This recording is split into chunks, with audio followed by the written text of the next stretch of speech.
1 Corinthians 7, verse 1a, half the verse.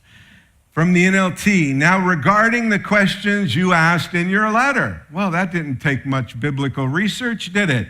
Paul says, now I'm going to answer the questions you asked in your letter. After dealing with everything else I've dealt with, let's get rolling on your questions. And in the second half of verse 1 and into verse 2, he begins with his first response. Unfortunately for us, he doesn't write the questions that were asked him. He only writes the responses. But we can pretty much tell what the first question was about, because the response is yes.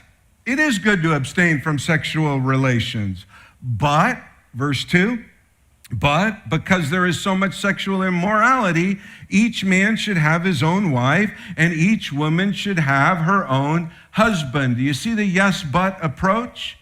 Paul's saying, yeah, it can be good to abstain from sexual relations, and we'll see as it develops, he's saying if you're single, it can be good to abstain from sexual relations, but because there's so much sexual immorality, let each man have his own wife and each woman have her own husband. It's pretty obvious, pretty apparent. The first question had something to do with something like, should we abstain from sexual relations altogether in order to follow Jesus? And Paul, in pastoral counseling excellence, which is something I'm still working hard on, says, yeah, it can be, but you live in such a sexually charged culture. And I'm surprised he didn't say, like the United States in 2018, written in the margin.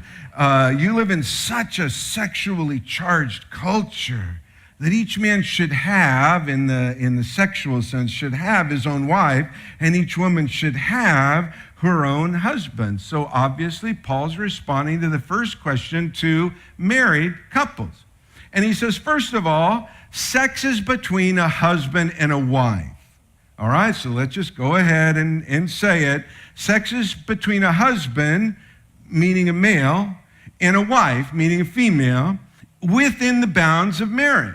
That's where sex is designed, and that's where sexual needs are to be met. Nothing outside of marriage, nothing in addition to marriage. Remember, in Corinth, prostitution was not just rampant, it was expected. It was an expected part of the culture, even including using it in worship to the pagan gods and goddesses. And so these men in the church in Corinth didn't think it was wrong to have sex with a prostitute. And so there may have been something in this question about abstaining from sex with my wife, but don't worry about me. I'll use a prostitute. And Paul's saying, no. Each man should have his own wife. Each woman should have her own husband. That's it.